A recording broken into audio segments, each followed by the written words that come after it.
One of the questions I get most is something along the lines of, I'm a beginner, and which clay should I use? It's a fair question, as certain clays are, I believe, easier to work with, whereas others can be really tricky to throw and trim. And so in this video, I'm going to be making the same shape with 3 different stoneware clay bodies, so that I can discuss the different characteristics of each, and to hopefully give you some understanding of what kind of clay to select as a beginner, instead of just spoon feeding you a particular brand that I think would work. Now, it's important to understand that the term stoneware clay is simply a broad term used to describe many clays that are high-fired. They can be white, grey, brown, grogged, smooth, the lot. And the first clay I'll be using for this video is a very smooth white stoneware made to imitate porcelain. Yes, it's grey at this stage, but once fired it turns into a brilliant white that's even quite translucent if trimmed finely enough. But I'm using it in this instance as it's a stoneware that's really smooth, and this is often one beginners might choose, and in my opinion this inadvertently makes learning how to throw pots slightly more difficult than need be, for reasons we'll get into during the throwing and trimming processes.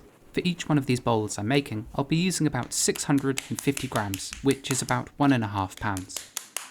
This stoneware already feels a bit strange, as it's so smooth it's really sticky, and whilst it's lovely in plastic and malleable, it feels almost thixotropic. The clay can feel firm as it's being wedged up, or when it's allowed to sit for a while, yet when thrown or pressed into lightly, it feels incredibly soft.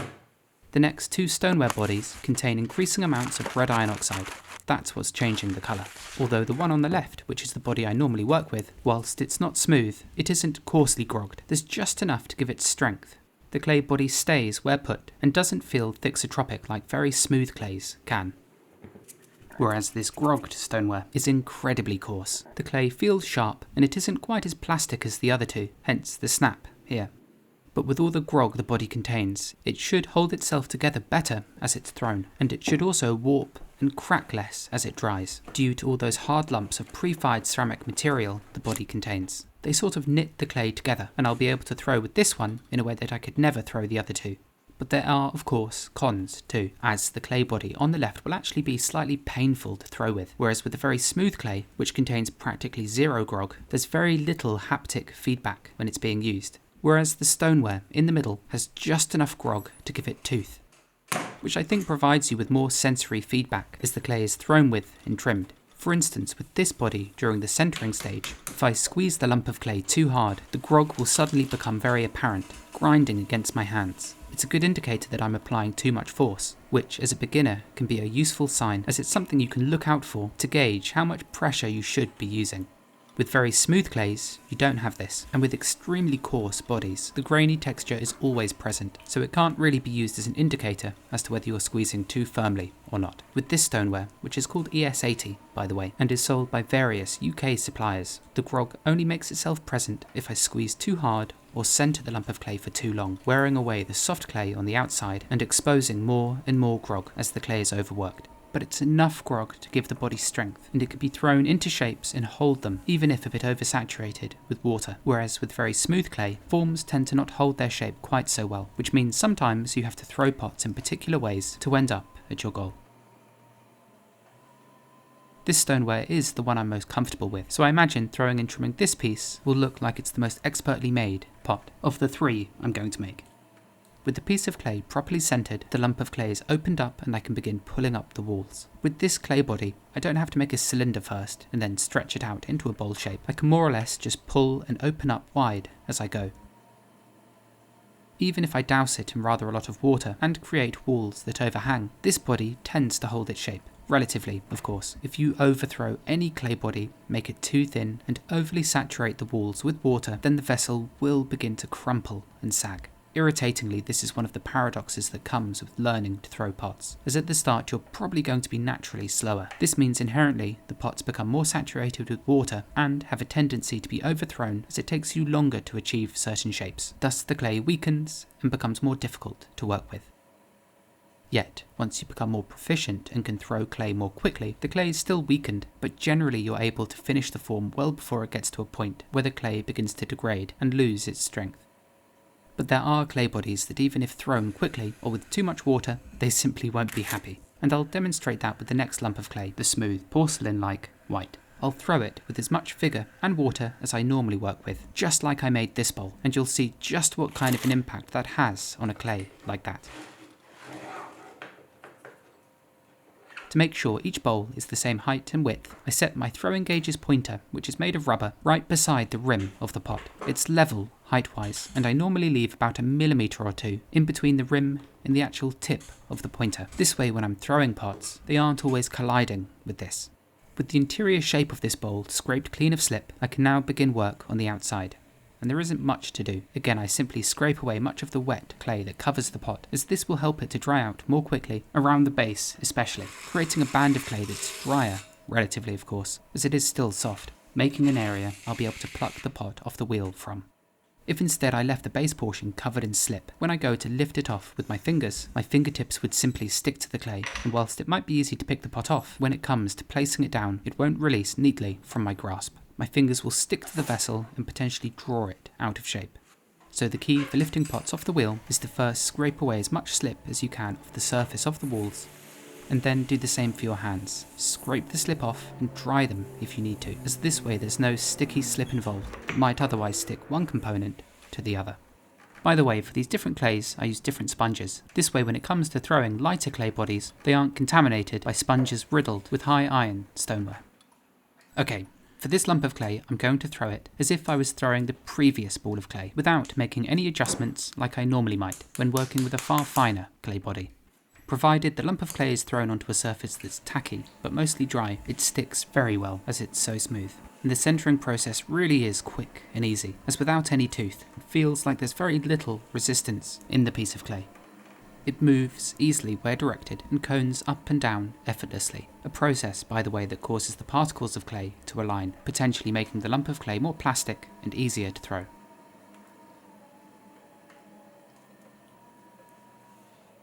Creating the hollow in the centre is easy too, although this clay does feel more dense than the others, at times at least. Perhaps it's the thixotropic nature coming through.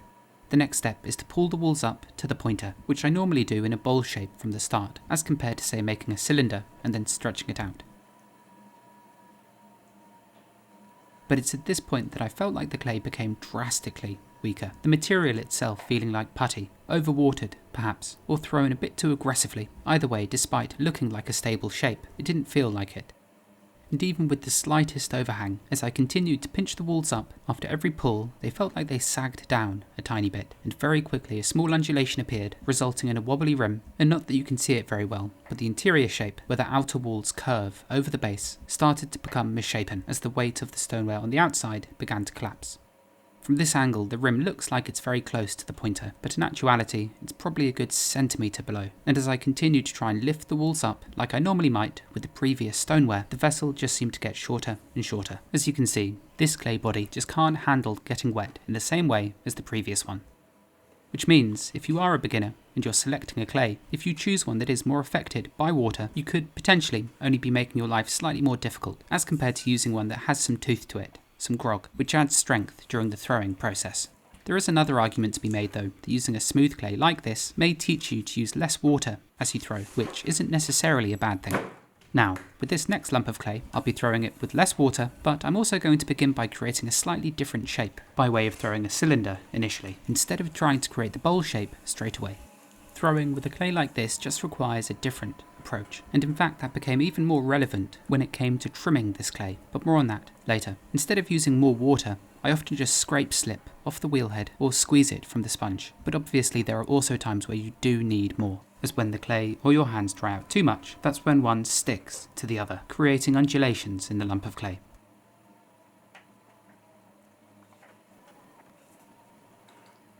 I'm leaving about 2 centimeters in the base of each of these. This way there'll be enough material to trim a nice tall foot from. It does mean that the pieces will feel bottom heavy when I lift them off at this point, but all of the excess weight will be trimmed away at the leather hard stage. You may notice that I'm throwing a bit more slowly than I normally do, and that's one of my aims, together with using less water. I'm going to be more gradual, and I'm going to begin by creating a tall, thick cylinder, which, once it's tall enough and higher than the pointer on the right, I'll stretch the cylinder out to meet it. Instead of using more water, I'll scrape the slip off my hands and spread it on the walls, as this won't penetrate the clay in the same way, saturating it, but it can feel more sticky on the surface, which changes the way throwing the clay feels. I won't lie, sometimes when I'm throwing my usual high iron stoneware clay body, I probably use too much water, but when I'm making shapes I'm really familiar with, it doesn't make any difference. The pot is covered in water, as all I want is for it to act like a lubricant so my hands don't stick. I know I'm going to be able to throw the pot quickly enough and into the right shape, and the vessel being liberally covered in water just speeds up that process. But with a clay like this, that same approach, whilst it could work if I became more accustomed to this clay, still weakens it far more quickly. And as a beginner, again, you just won't have that familiarity, meaning that an excessively smooth body, whilst it might be easier to centre and open up, will be more difficult to shape and lift off the wheel. With this conical cylinder now tall enough, I can begin stretching it out, which I'm going to do by pressing it against a plastic rib on the outside. This way a dry, slightly firmer surface is created, which should help the walls keep their shape.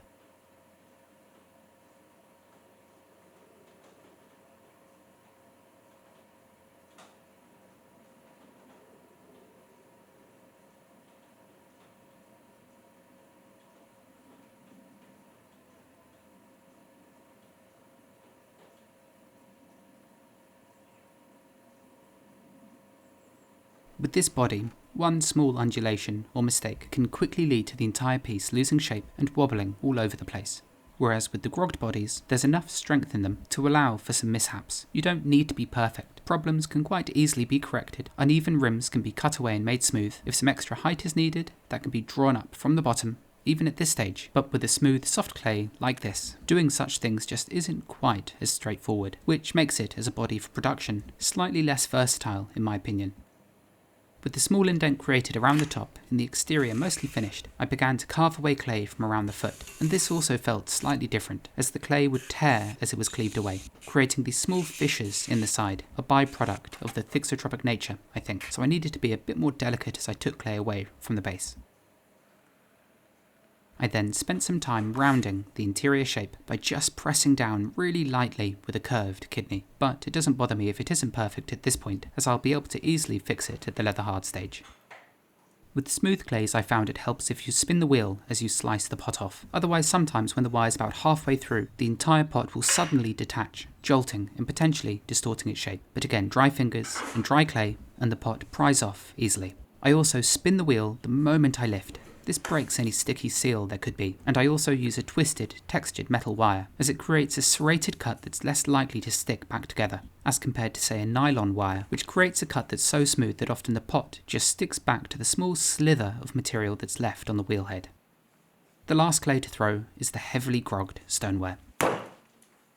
This is another sort of challenge altogether, as whilst this clay will easily hold its shape throughout most of the throwing process, the initial steps, the centering, the opening up, and the first pull of the walls can be very difficult, due to how much this clay grinds against your skin. And for a beginner, whilst this clay is good to hand build with, I'd say you should avoid throwing it entirely until you have some real practice throwing. But if you are trying to throw some grogged stoneware, make sure it's on the soft side, as otherwise it's a complete nightmare to work with. Once centered, painfully, I dig my fingers into the center to create the hollow, gripping my left hand around the outside of the lump to keep it stable. And it's always this first pull which is the trickiest, as this coarse clay seems to absorb water so quickly, so whenever you apply pressure on the outside, be it with your finger or a sponge, it dries out really quickly. But this will get better after a couple of pulls, once the walls are saturated a bit and more significant spirals have been thrown into the walls. The best thing about throwing a clay like this though, is just how well it stays put. It basically never sags or decompresses, and will hold its shape wonderfully even if thrown really thin. Although with this sort of clay it's much harder to throw delicate edges as they're so compact with particles of grog. But there are ways of smoothing and burnishing it, but they're more easily done at the leather hard stage.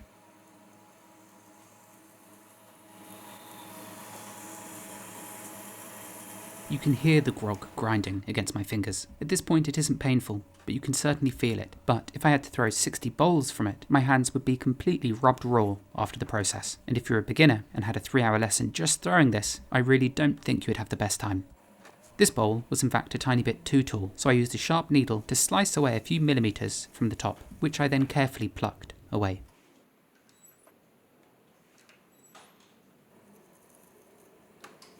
I then made the indentation in the wall by pressing my nail into it. Again, this isn't something you could do 60 times, as the nail would be ground back quickly. Like I found out the unfortunate way when I did my apprenticeship in Japan. I would use the nail on my index finger to burnish the foot rings of bowls I was making, and at the end of the day I had this short stabbing pain in the nail bed. I pressed on the nail itself and it simply bent and cracked inward, as I had essentially worn the nail down paper thin, so please use tools to burnish, not your fingernails. Grogged clay like this is interesting, as whilst the beginning stages are hell, once the rough shape is there, it feels rather miraculous throwing a pot that doesn't lose its shape much or slowly degrade. It simply holds fast, no matter how much you continue working it.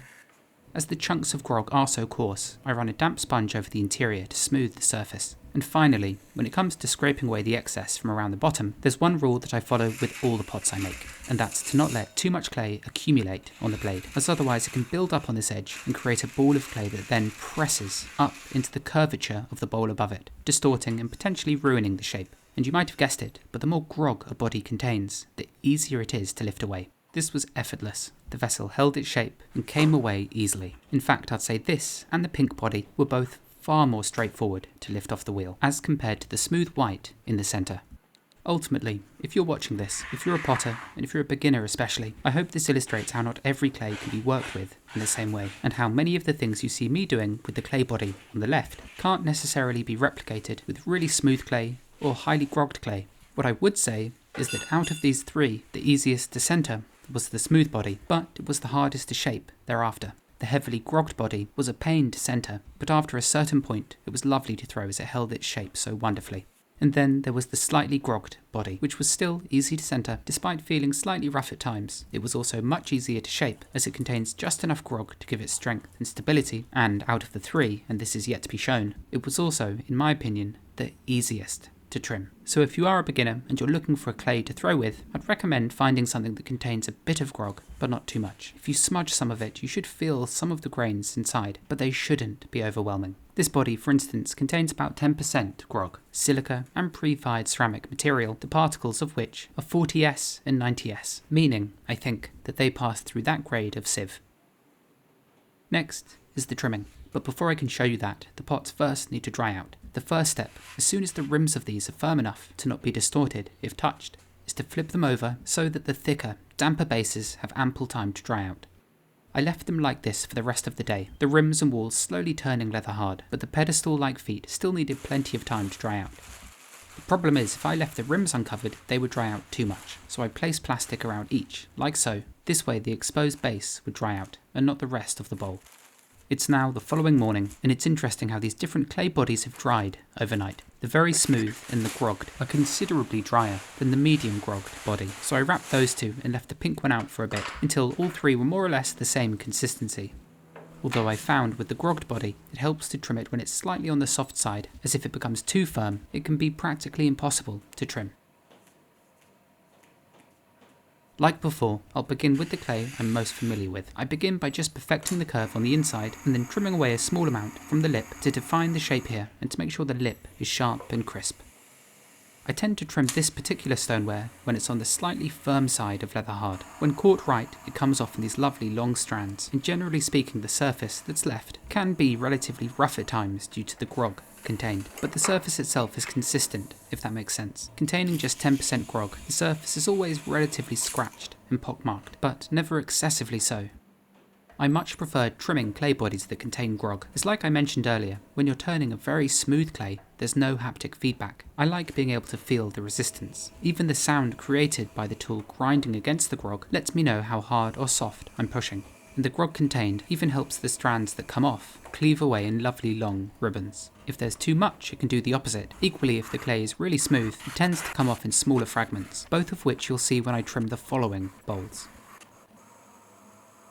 With the angular shape trimmed on the outside, I can begin work on the foot. And it's during this process I find where the clay's character really shows. But there are also just so many variables at this point. how dry the clay is, the type of blade used, the angle of the blade, how quickly the wheel is spun, and how the trimming tools are used. All of this means it's actually rather difficult to judge which bowl is the hardest to trim. From a practical, logical point of view, experience, of course, also comes into it. And this entire test is a bit biased, as this is the clay body I'm most used to working with. But I will say this was by far the easiest clay to trim out of the three, as both the excessively smooth and the overly grogged have different issues you have to overcome, which I just never encounter with this clay.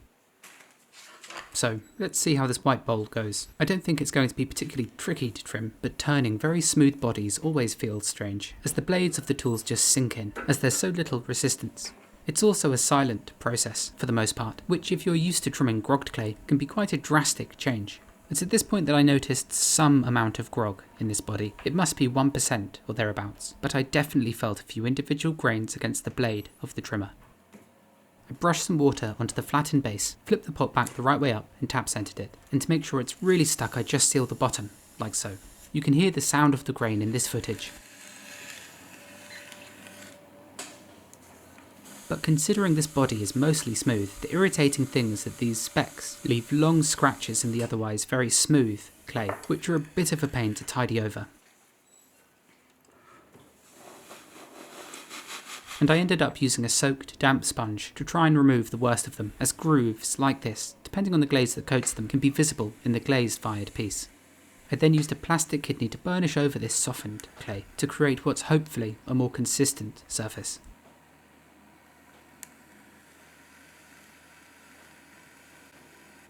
The next step with the pot this way up is to trim the indentation at the top to further define the angles here. I prefer to do this at this stage, as I can feel the cross section the entire time on a part that is trimmed to be relatively thin. I just feel I have a bit more control this way. I then briefly trim over the lower section, but this is really just to gain information about the cross section here, which will be useful for when I flip the pot upside down in order to trim its underside. Now, I know I had to take the throwing slowly with these, as otherwise this clay had a tendency to flop and collapse. But believe it or not, this stoneware had a similar thing at the trimming stage. Whilst the stoneware itself does turn away quite nicely, when it came to trimming quite aggressively on the bottom, like I normally do, the blade would continually catch and jitter. And when I looked at the surface of the clay properly, you could see that it was sort of tearing in places, which I think has to do with the thixotropic nature of the clay. But I'm also sure that not all smooth stoneware bodies do this. Either way, the fix was relatively simple. Instead of trying to use large portions of the blade to turn away a lot of material at once, and please excuse this hailstorm that came out of nowhere, it seemed to work much better if I only used a small portion of the blade and spin the wheel much faster. I suppose this isn't much of a problem, I'm just having to readjust the way that I work, in the same way that I had to slow down and take a slightly different route during the throwing process. And again, learning to trim like this with just a small portion of the blade is a good thing. In fact, it's a method I use quite a lot if I need to trim away an undulation in a pot, or if I'm turning something that's quite precarious, as it imparts less force on the object. But normally when I'm turning this part of the foot, I tend to just slam a large portion of the blade into it to remove as much material as quickly as I can.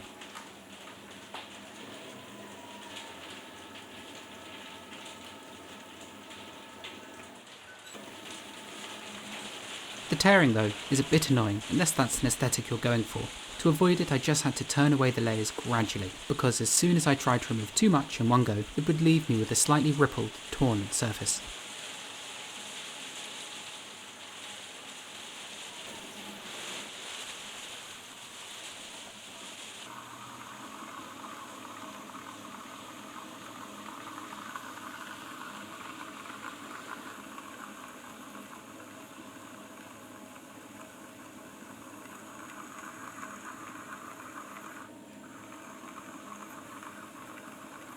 Beyond that, I enjoyed trimming this piece. It wasn't difficult enough for it to be a bit of a challenge, in a way that the grogged clay that comes next is.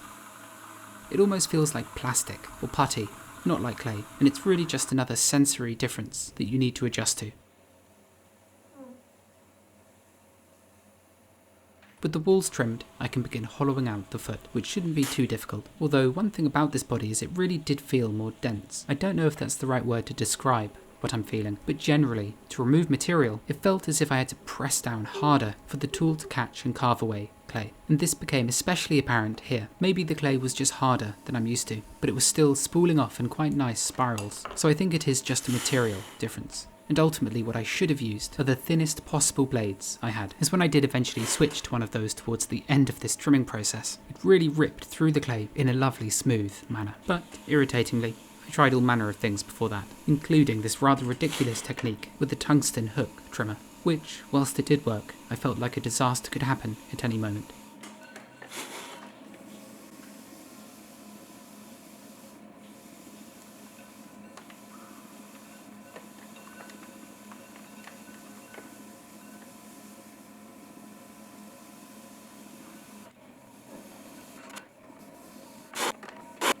And here's the tool I should have been using the entire time, with the blade worn wafer thin after years of use. It's so thin, in fact, at this point, that I wouldn't use this blade on the grogged body, as it would simply snap the metal strand of clay in a moment.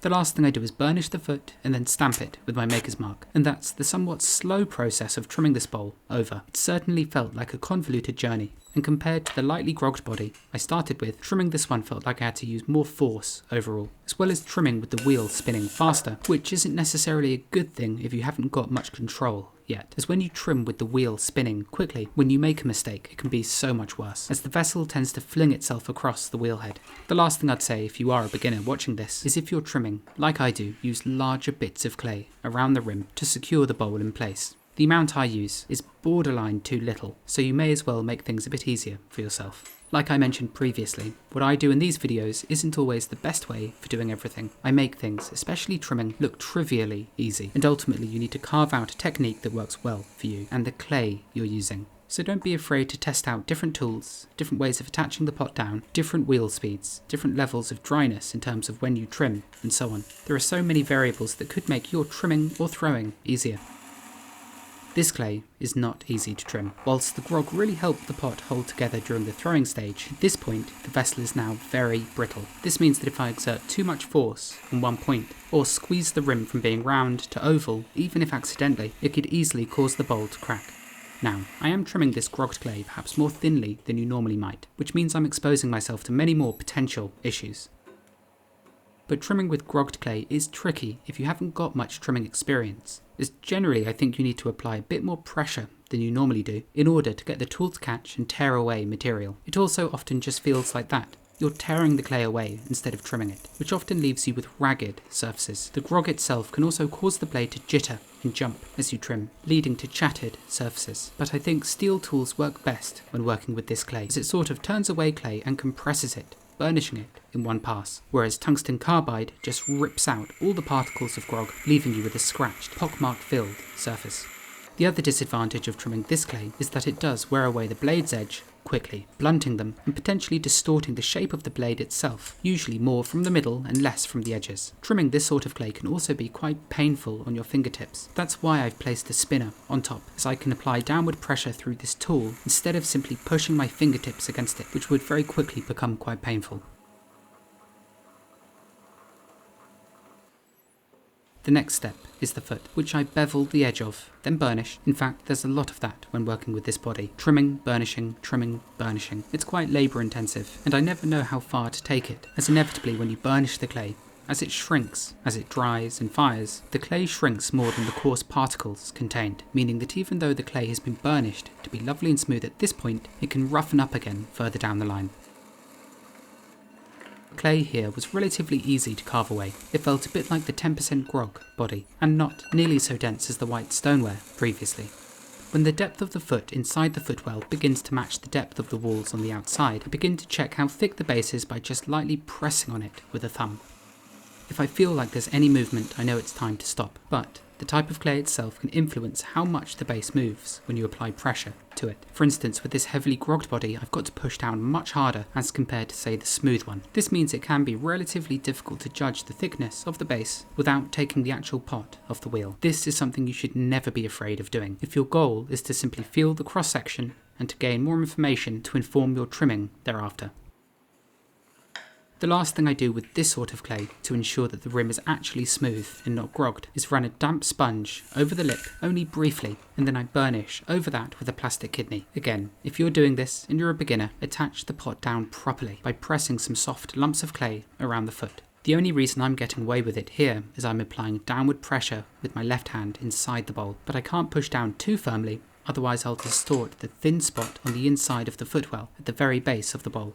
And that's the pot finished, for the time being. All of this is to say two things, really. The first is that if you're a beginner and you're looking for a clay body that's nice to work with, I recommend finding something with about 10% grog. It may be a bit trickier to centre at the start, but you'll thank me later when it comes to shaping pots and trimming them, as that extra tooth adds so much stability and keeps walls from sagging or becoming overly saturated with water, or at least it takes longer to take effect. The other thing I'd say is when you're watching videos online and people are using all kinds of different clay bodies, don't assume that one technique works for everything. It doesn't. Some types of clay, such as porcelain, terracotta or stoneware, or even the many multitudes of different stonewares, need a different touch, a different way of throwing and trimming them in order to make successful pots. And what I would say is have a go getting comfortable with each, as everything you learn helps to increase your material knowledge, even if it ends up being a clay body you don't use all that regularly. It's all transferable skill that's useful.